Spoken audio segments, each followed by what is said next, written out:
Okay, so I will give a breakdown of this shot I made in this video. Let's begin. This idea just came to my mind randomly. Initially the idea was that the structure would be some kind of mega blocks in some alien planet. I wasn't sure about the ground, whether I would go with flat plane or these type of canyons. So just made a block out of that inside Blender. And in the end went with flat ground. So this is the scene block out. I animated the camera, very basic movement.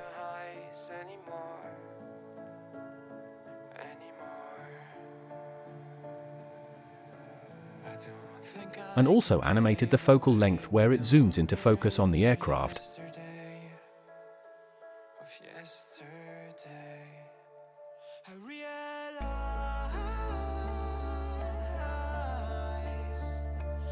And also added camera shake and animated that too, just a tiny bit. The blocks are just made using a circle.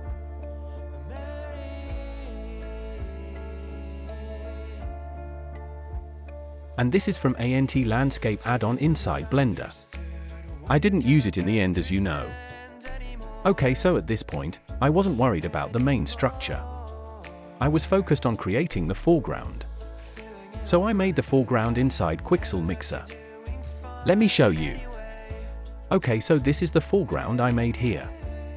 Once you open Quixel Mixer, you will be shown a blank plane. Let me disable these layers. It's just like Photoshop. So here you will have this plane, and then you can go to the online Megascans library. Download whatever textures you need, they will be downloaded into your documents. And inside here you can see the local library. These are the ones I have downloaded already.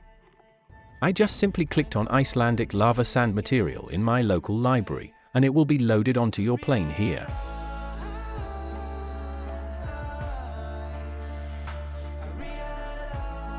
On the right you have all the properties of the material. It's pretty straightforward.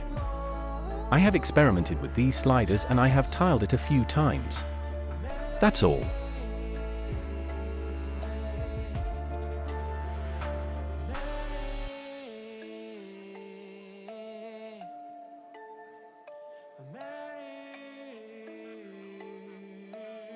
After that, I brought in a grass texture and I put a mask on it. By the way, from here you can activate the mask. It's just like how it works in Photoshop. Where there is white, the grass will be visible. And where there is black, the grass doesn't show there. You can pick a brush and paint. I brought another grass texture, a bit lighter one. Again painted mask where I want it to appear. Then added a more grainy sand in the middle. I had this reference image. And it had that muddy black soil type sand. After that I added the liquid layer.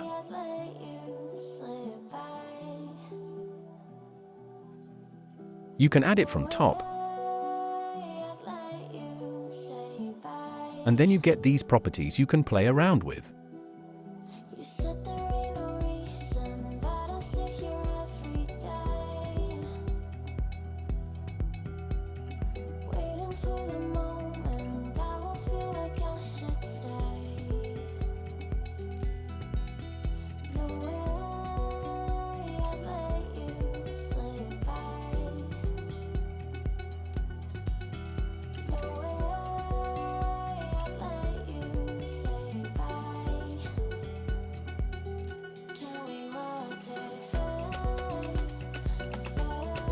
And then I exported the material. That's all for this part.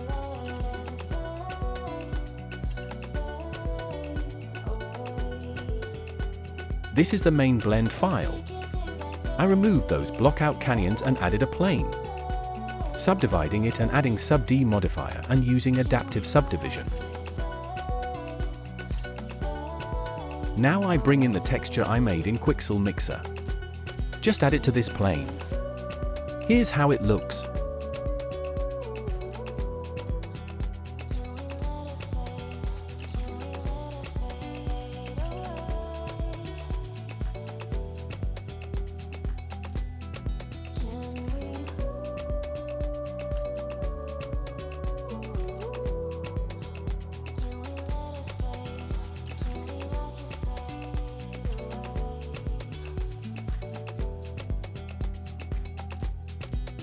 I also added another texture of this rock.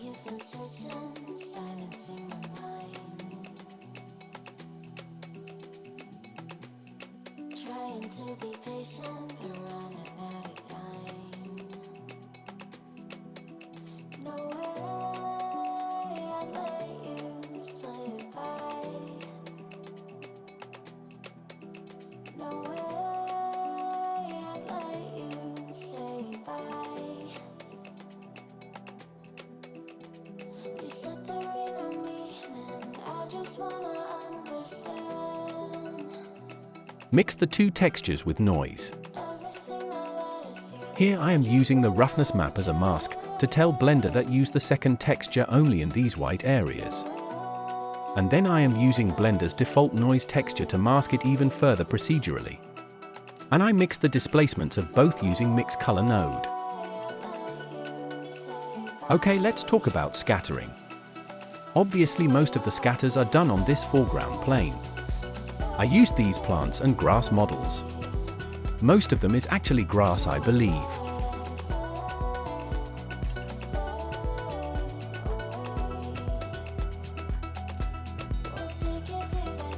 Let me turn them off.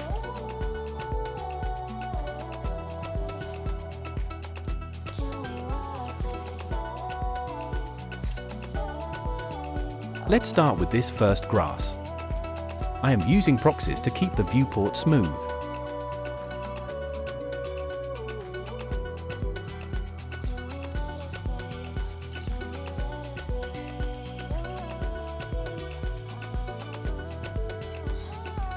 Here it is. For this I am using the density scatter option. Here's the distribution settings.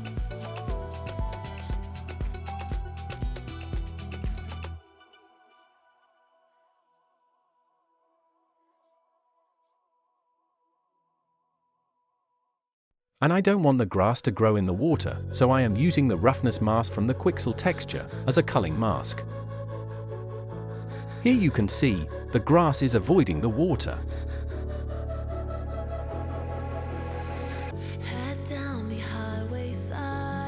Also I am using pattern option 2 to give me some procedural controls. It just makes the grass more random using noise.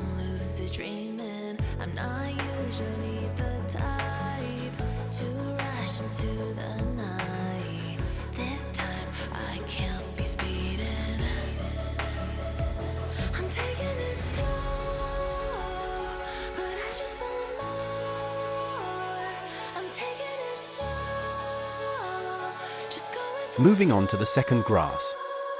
I use density scatter again, and it is growing only in the middle.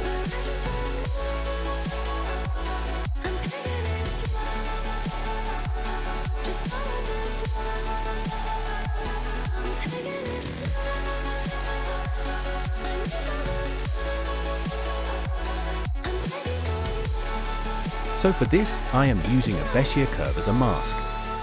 Here you can see grass only growing inside the area. You can obviously edit that and it updates.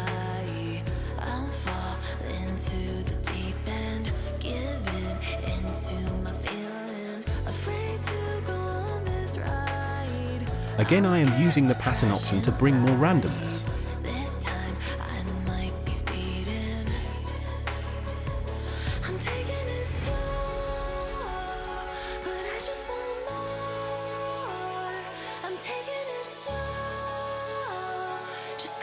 For the third grass, I am using manual scattering.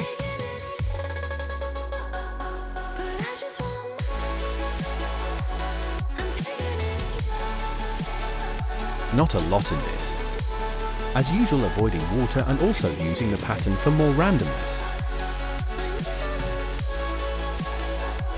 For this grass, I use density scatter again, and these are the distribution settings.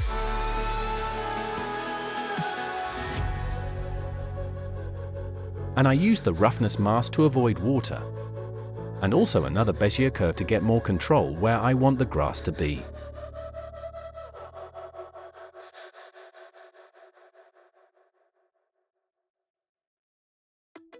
Here you can see, it's avoiding all these sections.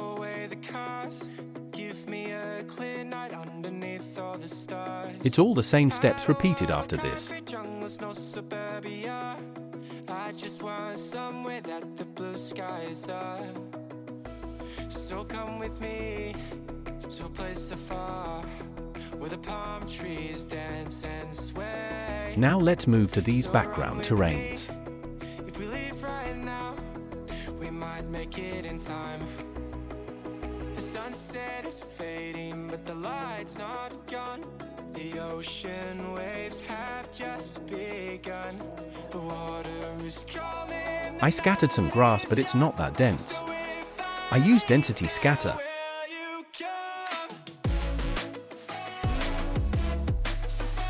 Here are the distribution settings.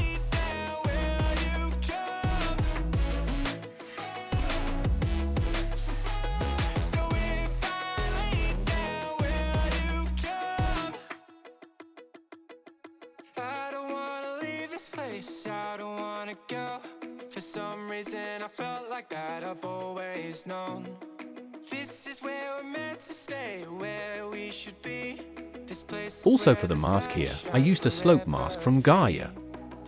Not much focus is going there, so I am not worried about it that much. The ocean waves have just begun. The water is calling the night. By the way, this background terrain was made in Gaea. I will show you that after this scattering part. All the scattering for these background terrains was done in the same way.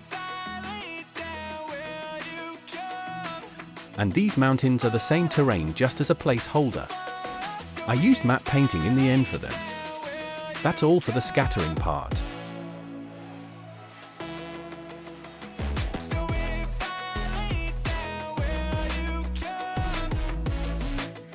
Let me show you the terrain made in Gaea. It's a basic terrain.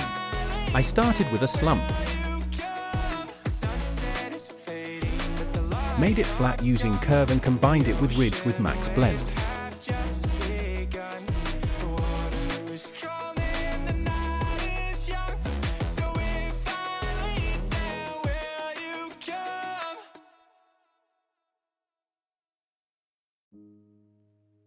After that, used warp. Here's the values I used. Another curve to flatten it. Then erosion with these values.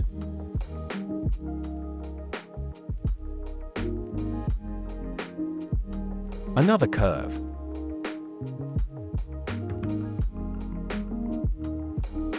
Here's the slope mask which I used inside Blender. The grass is only growing in the white parts. This is the height map to export and use in Blender. Now I used a texturizer with these settings. These two sap maps I used, and combined them, and used the slope mask.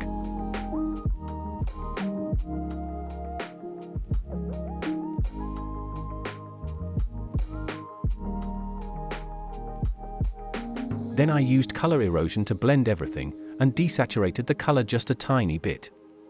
That's all for this.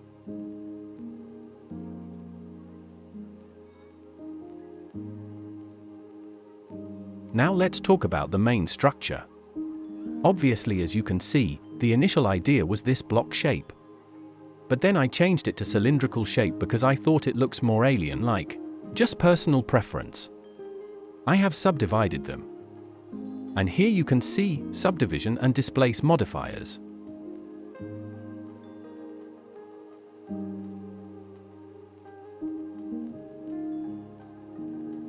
Don't worry about this one. I didn't use this. It has another displacement texture. I was just experimenting. This is the image I am using for displacement.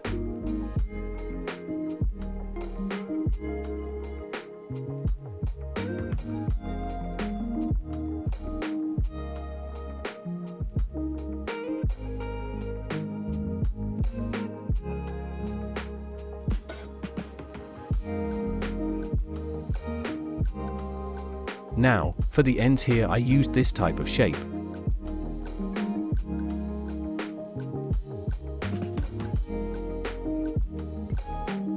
And used this sci-fi panels texture on it.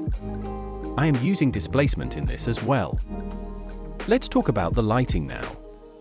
I am using two sky textures. Here's the setup. I wanted two stars lighting the sky and wanted a dawn-dusk type lighting. So here's the large sun settings and here's the small sun settings.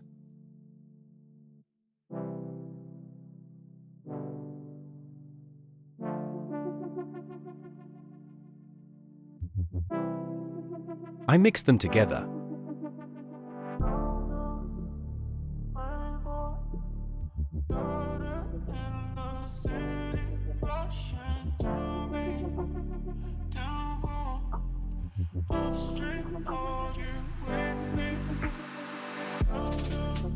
Also, I used a cloudy sky image on a plane.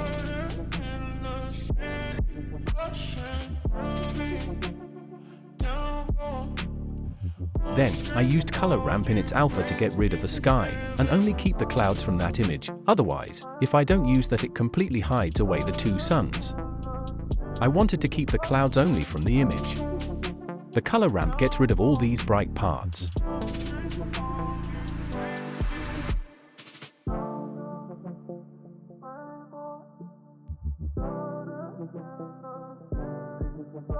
The aircraft is a model I got from Sketchfab. I animated it on a curve using follow path constraint. Now for the mountains in the background, I did matte painting for them. And then projected the image on a card in Nuke.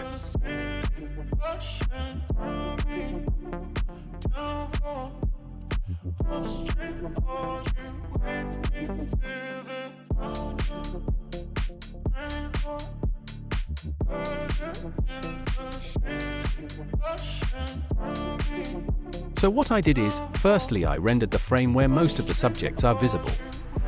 It is usually the middle frames. For example, I have 120 frames here, so I rendered the 60th frame.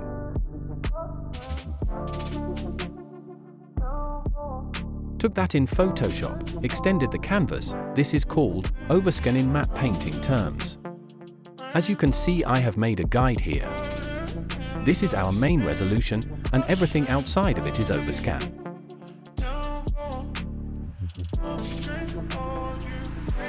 Why it is important? It's because when the camera moves around, we don't want our matte painting to end abruptly near the edges. That's why we paint a bit extra outside of the regular canvas. Just remember this, in simple terms, you have to paint some extra outside your main resolution. This is the background mountain. It's just a color. Similarly, this is background mountain too, but left side. This is mid-ground mountain. It's a photo of a rocky ground, this one. I color graded it to fit the environment and painted some stuff manually.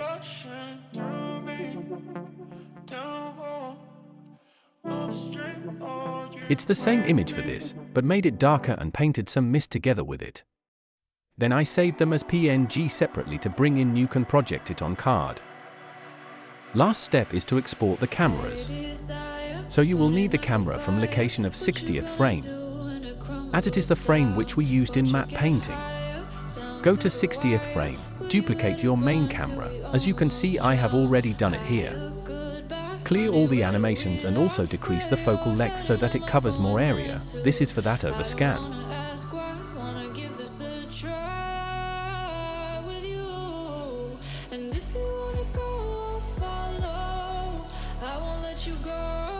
Export it as an Alembic file. Now select the main camera and don't do anything. Just export it as an Alembic. Render out your main animations from Blender. I rendered the foreground and the sky as image sequence.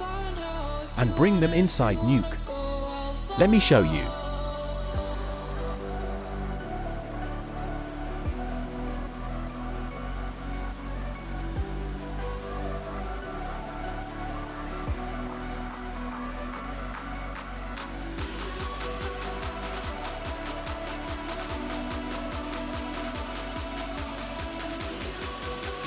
After that, bring the matte painting images in. Let me show you step by step. First, the foreground. Use the read node to bring the image sequence in.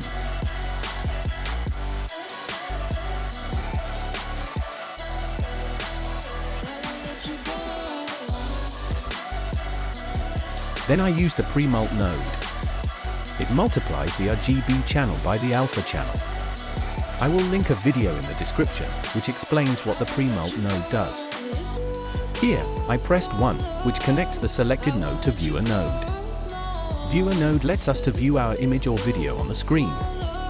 So as you can see, this is our foreground. After this, let's bring the first mountain. I will copy all these nodes and paste them here. So this is our foreground mountain. Connect to pre-mult node.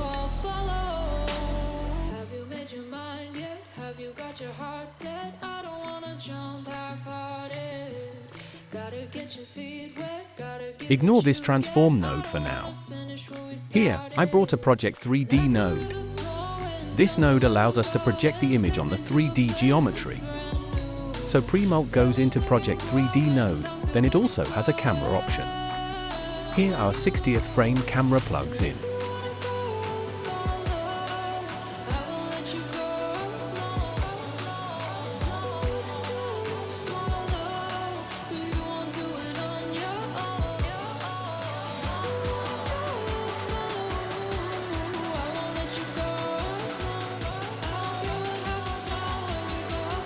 After this, bring in 3D geometry.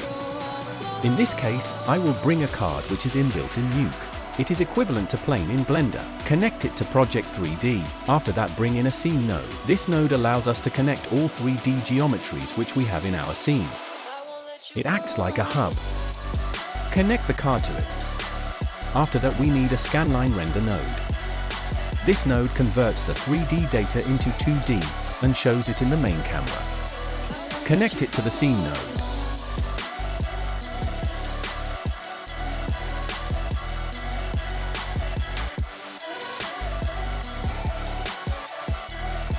Now here is a camera option as well. Here our main camera plugs in. See, it has all the animations too.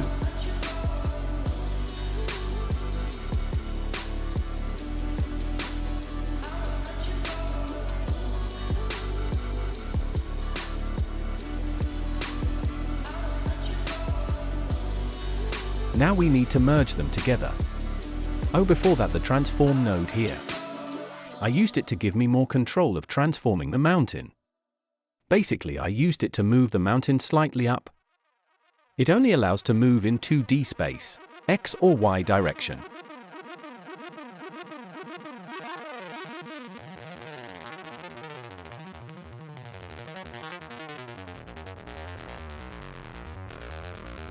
Okay, so to merge them together, I will bring the merge node. Pressing M brings the merge node. It's the hotkey for it. Here you can see A and B slot. It works like this: A over B. Whatever goes into A is on top and what goes in B is behind. So our foreground render goes in A and the mountain goes in B.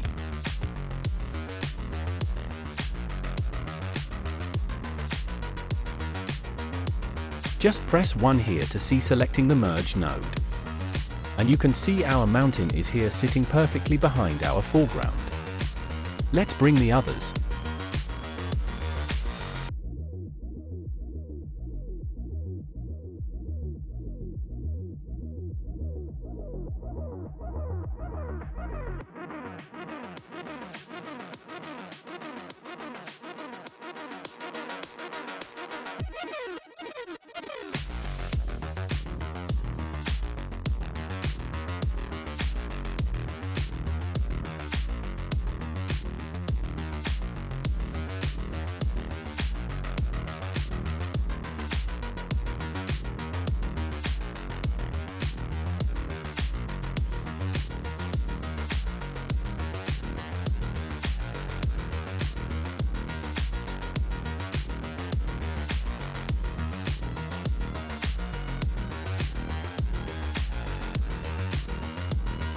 It's the mist here.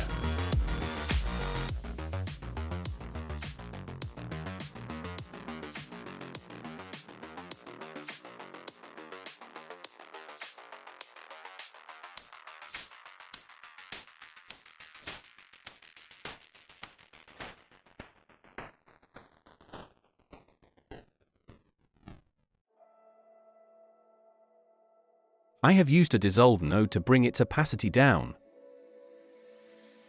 Now let's bring our sky in. Obviously the sky is the furthermost thing. So all the mountains and foreground layers goes into slot A in the merge node. And the sky goes into B slot.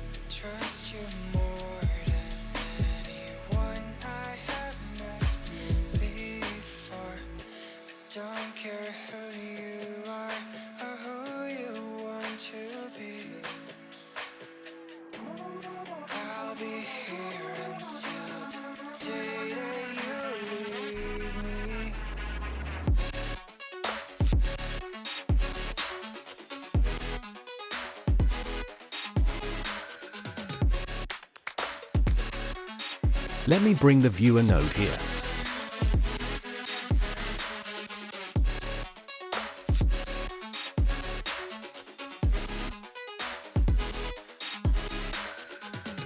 There is our complete environment.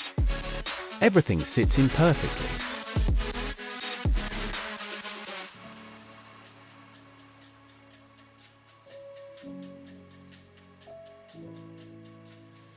I have also added a motion blur node. So this the motion blur from Blender, but I needed a bit more motion blur, and also, in the mountains as they are still images with no motion blur.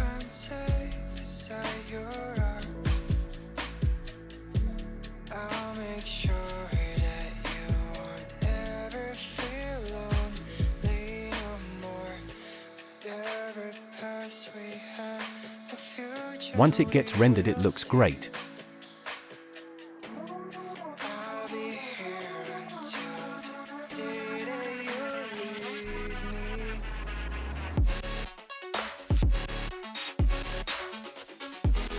After this add a right node and render out your shot. Then bring into After Effects or DaVinci for color grading and sound effects. And your shot is ready.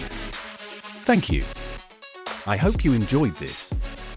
It is a complicated process but I tried my best to explain. Good day.